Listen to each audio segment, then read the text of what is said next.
안녕하세요. 떡밥다람쥐입니다. 조명가게의 마지막 쿠키에 나왔던 김영탁은 강풀 유니버스에서 주인공과 같은 존재입니다. 김영탁은 원작 웹툰 타이밍에서 처음 나왔습니다. 타이밍 인물들은 시간 능력자로 무빙 세계관의 물리적 능력자와 또 다른 매력이 있죠. 원작 웹툰 타이밍 결말까지 몰아보기 바로 시작할게요. 구독과 좋아요 부탁드리겠습니다. 김영탁은 정원고등학교 학생으로 등장합니다. 영어 시험날 시끌시끌한 교실. 김영탁은 공부를 안 하지만 늘 1등입니다. 그 비밀은 바로 손에 있었죠. 손을 튕기면 시간이 멈추고 김영탁만 움직일 수 있습니다. 유유히 교무실로 걸어가 영어 답을 외워 시험을 보는 사기 K입니다. 한 여자는 기면증이 있습니다. 길을 걷다가도 잠이 오면 어김없이 자야 합니다. 이때 10분 뒤 미래가 보이는 예지안을 가지고 있습니다. 왼쪽 눈이 파란 오드아이로 주변 사람이 다치거나 죽는 미래를 보고 그들에게 알려주지만 미래는 어김없이 그대로 실현됩니다. 주위 사람들에게 괴물 취급을 받는 그녀였죠. 어느 날 다시 예지안을 보게 되고 이때 시간이 멈춰있지만 자유롭게 움직이는 김영탁을 꿈에서 보게 됩니다. 혹시 어쩌면 미래를 바꿀 수 있는 존재라는 생각에 10분 후 그 장소에 김영탁을 만나러 갑니다. 그녀의 이름은 장세윤입니다. 그리고 또 다른 인물이 등장하는데요. 강민혁이라는 인물입니다. 시간을 10초 전으로 돌릴 수 있는 타임 리와인더입니다.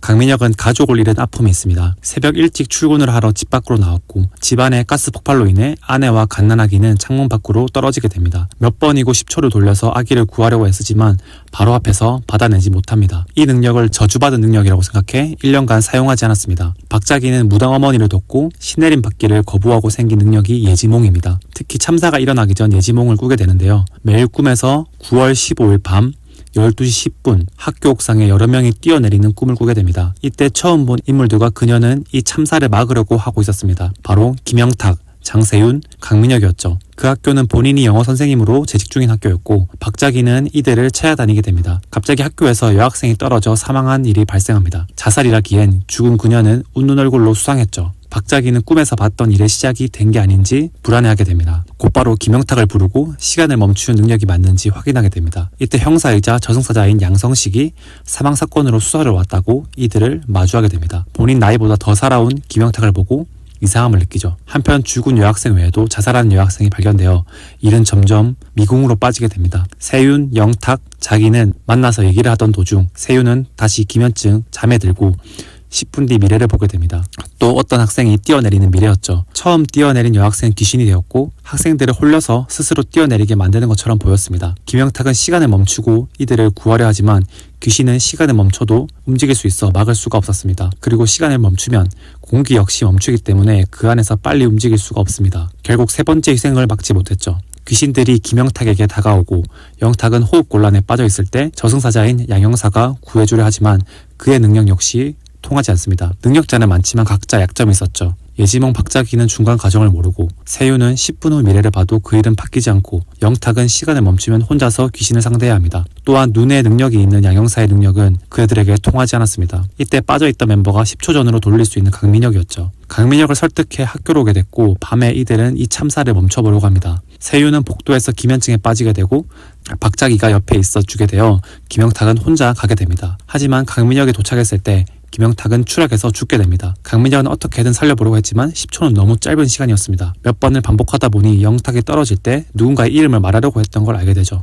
바로 백기영입니다. 백기영은 영탁의 친구인 방송반으로 귀신들에게 죽을 뻔했던 인물이었습니다. 한편 양형사는 박자기를 찾으러 집에 왔고 무당 어머니를 만나게 됩니다. 사자가 된 지 얼마 안 된 양성식은 사자가 죽인 사람은 다른 사자인 본인이 어찌할 수 없다는 걸 알게 됩니다. 즉, 이 사건은 다른 사자가 엮여 있었습니다.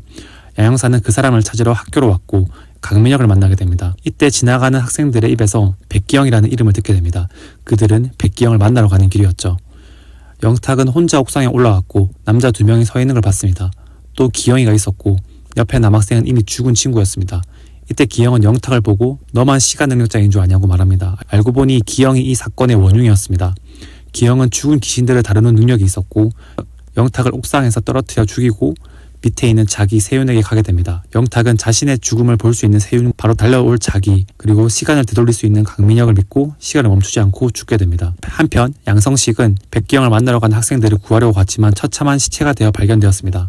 백기영은 늘 이어폰을 끼고 다녔는데 알고 보니 영탁이 시간이 멈추는 순간을 감시하기 위함이었습니다. 영탁이 시간을 멈추면 잠시 주변이 고요해지는데 이때 이어폰 안에 신호음이 잠깐 끊기는 걸 캐치해서 영탁을 감시했던 거죠.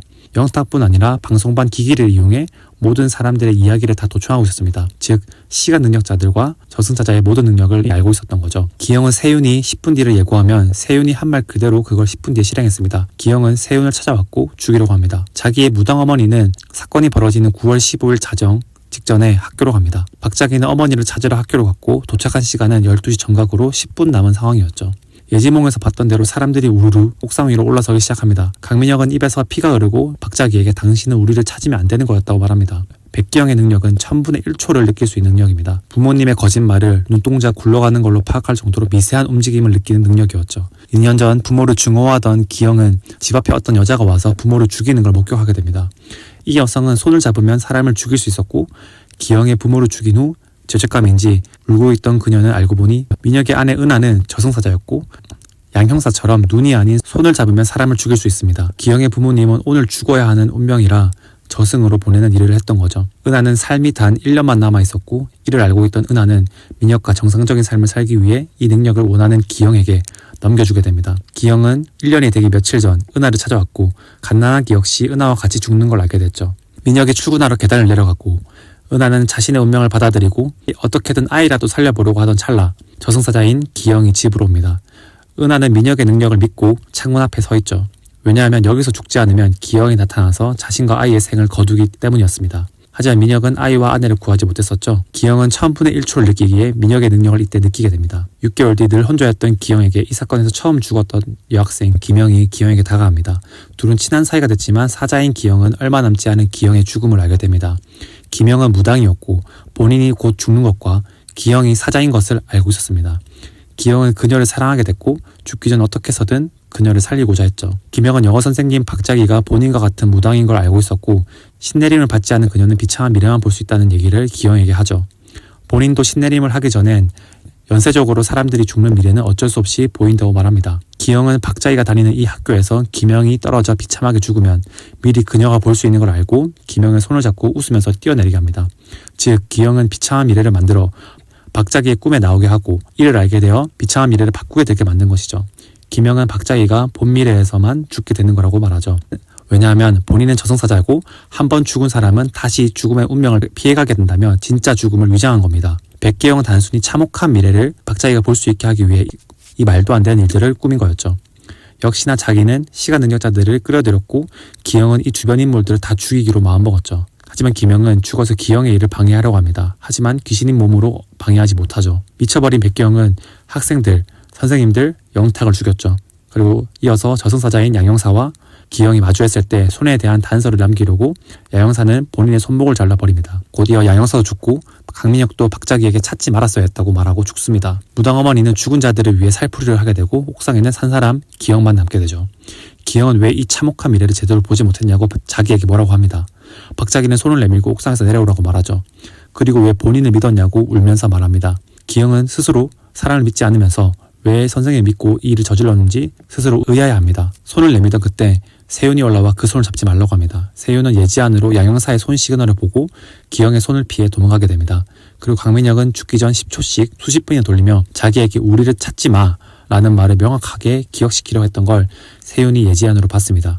그리고 손을 뻗은 자기를 뒤로하고 백기영은 뛰어내리게 됩니다. 자기 역시 본인이 죽으면 더 확실히 이 미래를 볼 수 있게 되지 않을까 말하며 뛰어내립니다. 이 모든 건 박자기의 꿈이었습니다. 깨어났고 시점은 사건이 일어나기 보름 전이었죠. 다시 미래를 시작할 수 있다는 걸 알게 되고 김영과 백기영을 찾아가게 됩니다. 다시 기영이 김영을 죽이려던 옥상에서 자기는 막아섭니다. 그리고 미래를 봤다고 말하죠. 자기는 김영을 데리고 무당인 어머니에게 갑니다.